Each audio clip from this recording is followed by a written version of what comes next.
going to start reviewing for your test. So we're going to do a little bit of reviewing today, and we're going to finish up reviewing tomorrow.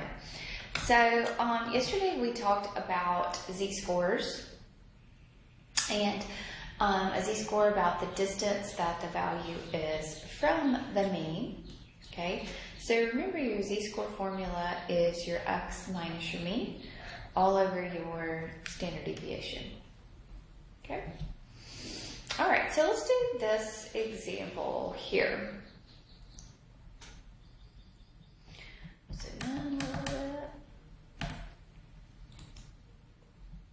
Okay. It says the number of text messages that teenagers send per month is normally distributed with a mean of 3,400 and a standard deviation of 450. So far it says that my mean is 3,400. That's a lot of text messages, and my standard deviation is 450. If Kendra sent 4,415 text messages last month, find her z-score to the nearest 100th. Okay, so to find her z-score, what are you going to do here? So you will say 4,415 minus the mean, which is 3,400, all over 450.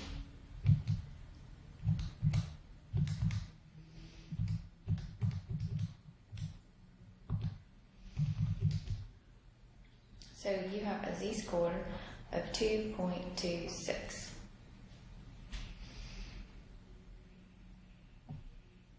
Okay, I'll do this one here.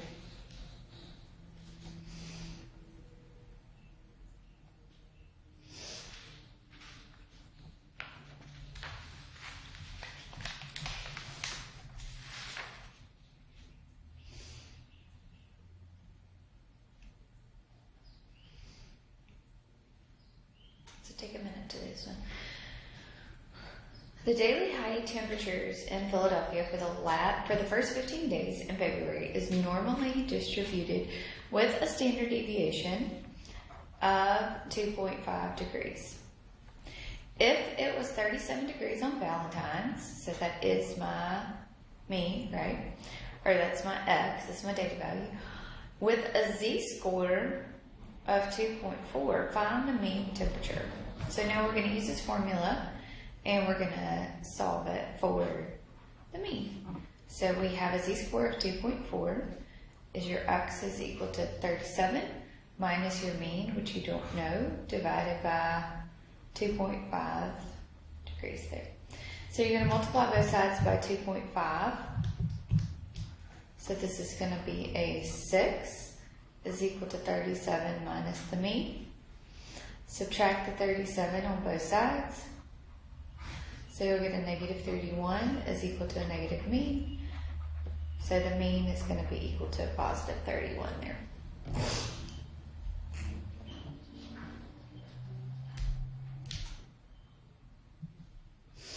Okay. All right. Let's look at one of the ones where we use our calculators.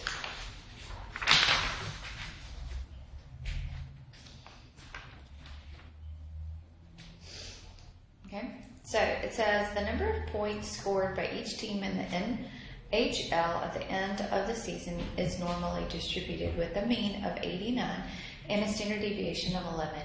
Find each probability. Okay, so here I'm going to find the probability that a z-score is greater than 1.3. Okay, so if I want to find the probability that a z-score is greater than 1.3, then my lower bound is going to be 1.3, and remember my upper bound is going to be that positive infinity. Okay, so remember what we do? My windows is already set in this mode, I think. Okay, so we'll do second distribution there. You draw, shade normal. Your lower bound there is going to be 1.3, and your upper bound is going to be the positive 1999.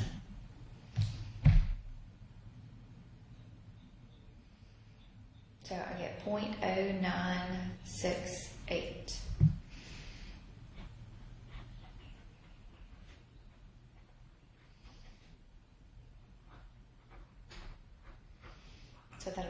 9.68%.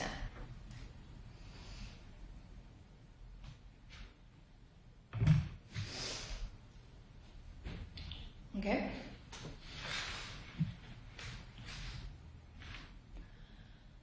Let's look at number 14. Let's see here. There we go.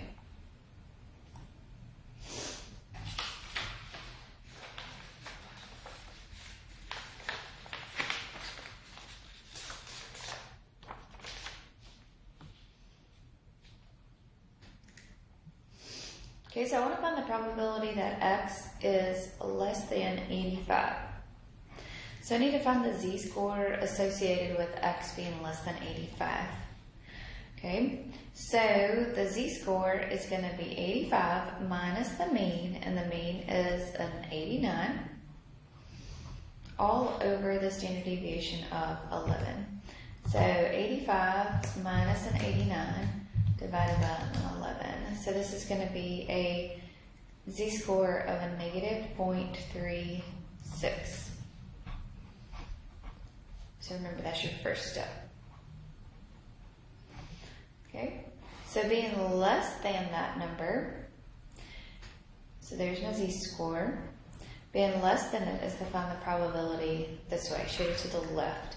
So that means my lower bound is going to be negative infinity, and this negative 0.36 will be my upper bound. So second, so my lower bound is negative, so it's already in there, and then it's going to be a negative 0.36.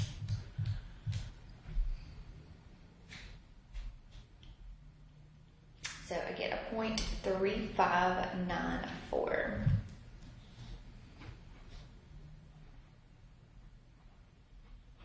So that means 35.94%. Okay?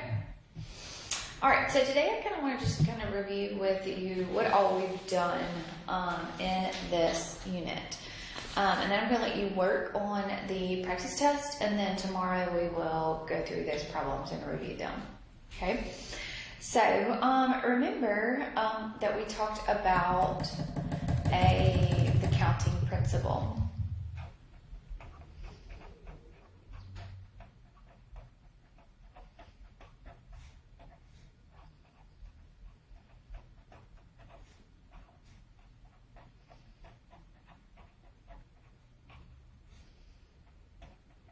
Okay, so that is where you multiply together. So if decision M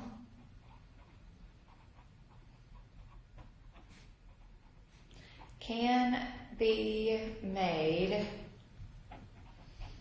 M times,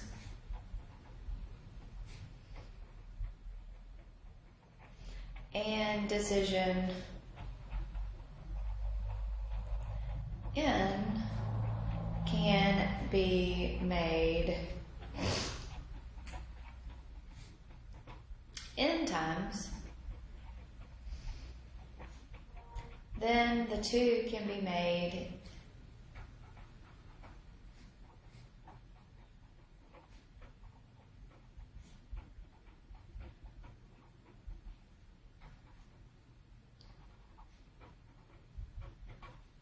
M times N ways.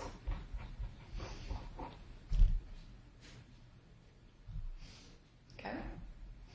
So remember what a factorial is. Factorial. Okay, so factorial is something that looks like this. 4 factorial. So it's the product of all natural numbers from that 4 all the way down. So n factorial is the product of all natural numbers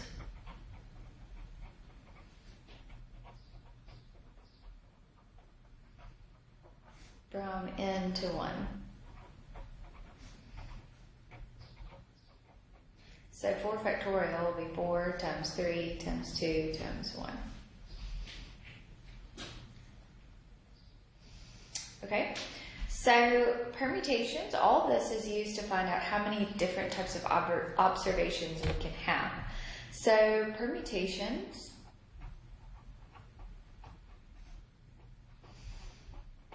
where when we put something in order, the arrangement of variables matters.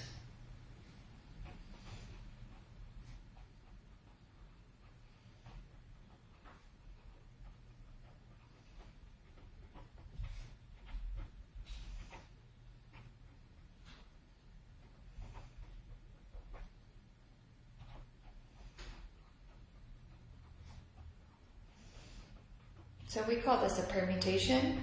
So it would be NP, your R, so it would be N factorial over N minus R factorial. N is how many you have, how many values that you have, and how many different, and R is your arrangements of your values. Combinations. It's the arrangement where the order does not matter.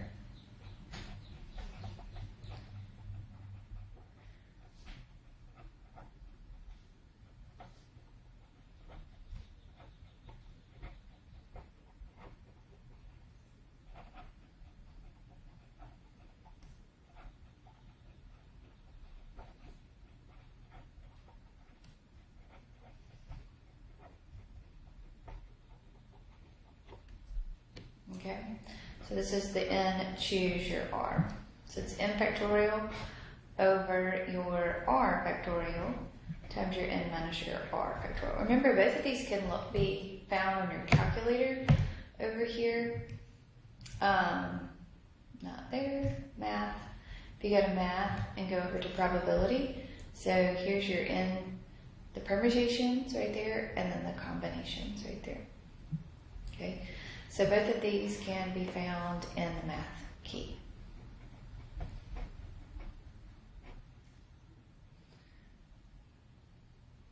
Okay.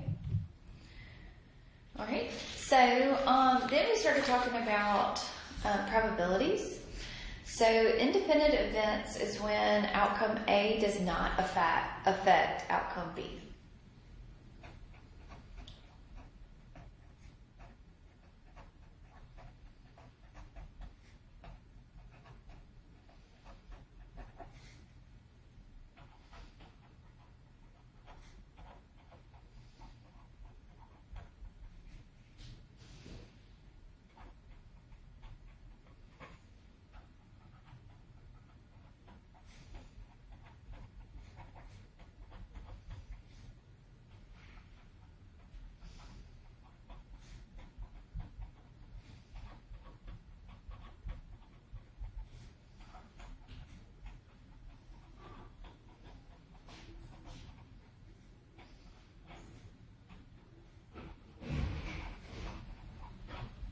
Okay, so when we look at independent events, we can just multiply the two probabilities together.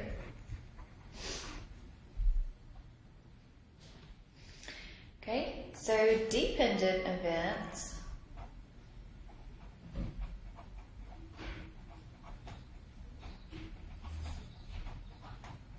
when the outcome does affect the outcome of another event.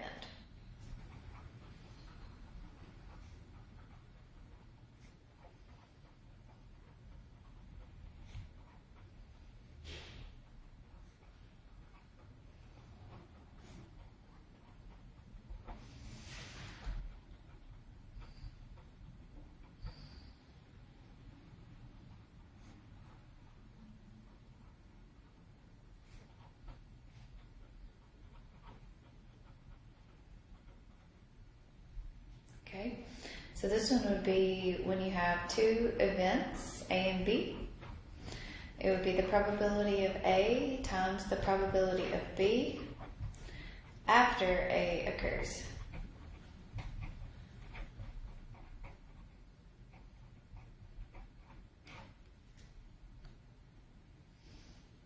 Okay, remember conditional probability.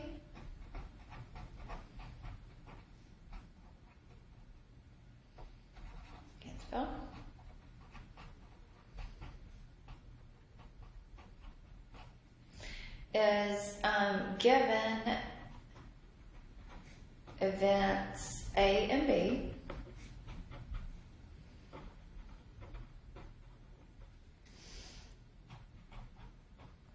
probability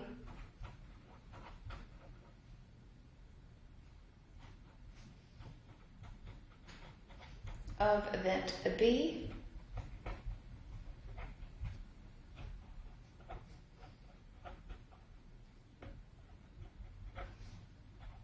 knowing event A has already occurred.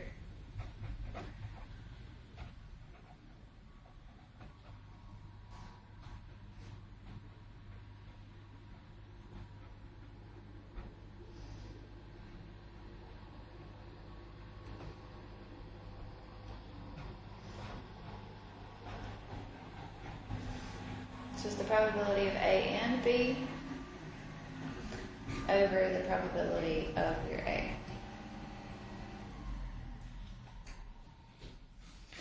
Okay, so the other thing we looked at is binomial probability. So remember, you have two different types of outcomes. You have successes and failures.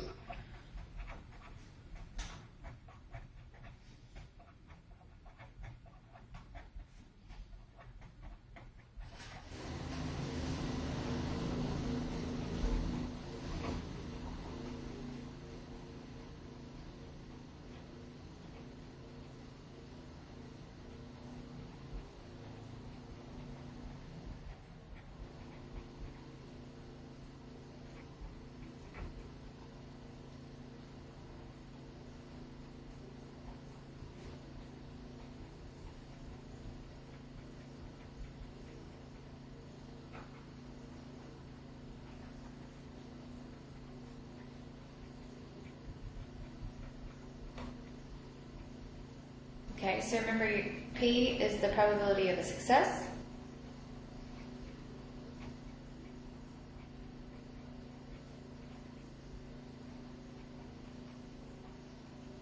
And Q is the probability of a failure.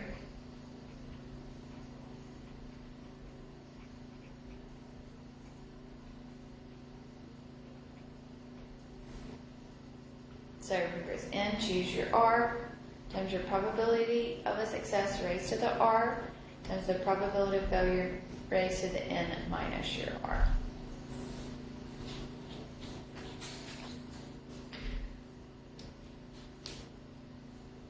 Okay. So remember, we also talked about variance. So measures of central tendency. So your variance is the average squared distance of each mean. So remember, it's this little,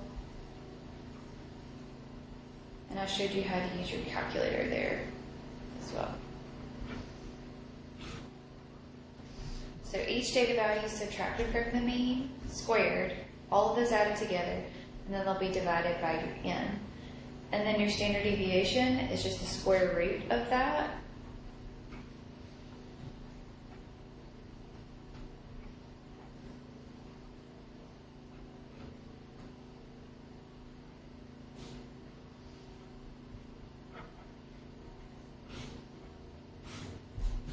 Square root of that, and then we talked about the z-squared already.